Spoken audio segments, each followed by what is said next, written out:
রাগ মানুষের মনে জন্মানো এক অদৃশ্য আগুন। এটি শত্রুর মুখ দেখতে চায়, কিন্তু আগে পোড়ায় নিজের হৃদয়কে। কেউ বলে রাগ শক্তি দেয়, সাহস দেয়, কিন্তু আমি বলি রাগ বুদ্ধিকে অন্ধ করে, প্রেমকে পাথরে পরিণত করে।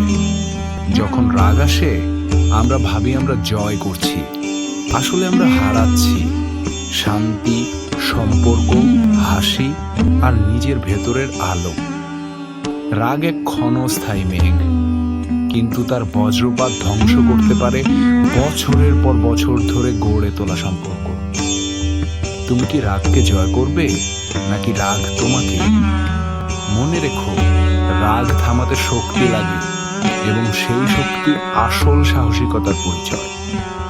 আজ রাগকে ত্যাগ করো, কারণ রাগকে মুক্তি দেওয়া মানে নিজেকে মুক্তি দেওয়া।